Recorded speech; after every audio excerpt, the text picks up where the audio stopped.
اللہ تبارک و تعالیٰ نے اپنے رسول کو بھیجا تو پوری شان کے ساتھ بھیجا، پوری عظمت کے ساتھ بھیجا۔ کیوں اس شان کے ساتھ، اس عظمت کے ساتھ کیوں بھیجا اللہ تبارک و تعالیٰ نے؟ تو اللہ تعالیٰ فرماتا ہے انا ارسلناک شاہدا ومبشرا ونذیرا لتؤمنوا باللہ ورسولہ وتعظروہ وتوقروہ وتسبحوہ بکرۃ واصیلا۔ اللہ تعالیٰ نے سورۃ الفتح میں فرمایا لتؤمنوا باللہ ورسولہ، اللہ نے اپنے حبیب کو اس شان سے اس لیے بھیجا کہ لوگ مصطفیٰ کو دیکھ کر مصطفیٰ کو بھی مانے، مصطفیٰ کے خدا کو بھی مانے، مصطفیٰ کو بھی مانے،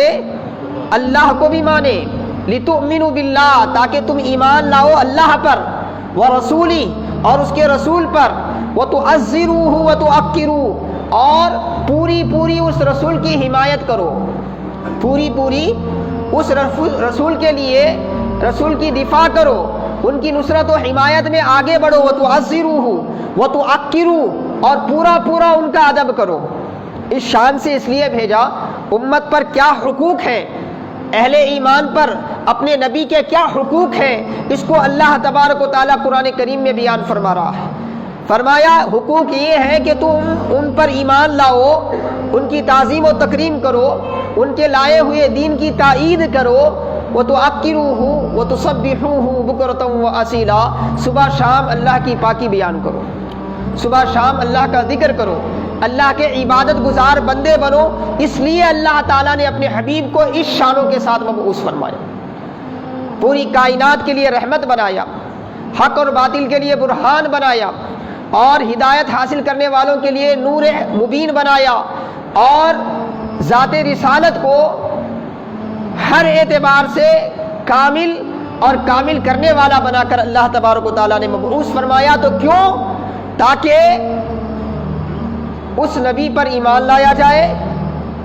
ان کے دین کی تائید و توقیر کی جائے، اور ان کی ذات گرامی اور ان کے منصوبات کی تعظیم کی جائے، اور دن رات اللہ کی پاکی بیان کی جائے۔ یہ قرآن کا تقاضا ہے اہل ایمان سے، ہر مومن سے، جو بندہ مومن ہے، ہر مومن سے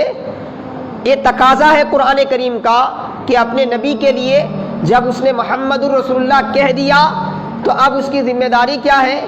محمد الرسول اللہ پر اس کا ایمان کامل ہو، محمد الرسول اللہ پر اس کا ایمان کامل ہو، اور ان کی تعظیم و تکریم کی جائے، ان کا ادب و احترام ہو، اور ان کے لائے ہوئے دین کی خدمت میں لگے رہیں، اس کی تائید اور توثیق میں لگے رہیں، اور ساتھ ہی ساتھ اللہ پاک کی عبادت میں مصروف ہوں۔ یہ وہ بنیادی مقاصد ہے جو بعثت رسول سے امت پر لازم ہوئے۔ اور حاضرین محترم اعزان گرامی، آج اسی مقاصد کو ہمیں سمجھنے کی ضرورت ہے، اور جب تک امت ان مقاصد پر عمل کرتی رہی، اللہ تبارک و تعالیٰ نے انہیں اوروں پر فوقیت عطا فرمائی، دنیا میں بھی اللہ تعالیٰ نے انہیں سرخرویاں عطا فرمائی، دنیا میں بھی اللہ تعالیٰ نے انہیں سب سے برتری انہیں نصیب فرمائی، ان کی ساری زندگیاں سعادتوں سے مملو ہو گئی تھی، بھر گئی تھی، ساری زندگیوں میں اللہ تعالیٰ نے ان کی برکتیں عطا فرمائی۔ جب امت قرآن کے اس حکم کی پیروی میں مصروف تھی، قرآن کے ان باتوں پر عمل پیرا تھی، جب امت نے اس میں کوتاہی کرنا شروع کر دیا تو وہاں سے امت کا زوال شروع ہو گیا، وہاں سے امت پست ہونا شروع ہو گئی۔ دنیاوی اعتبار سے اور دینی اعتبار سے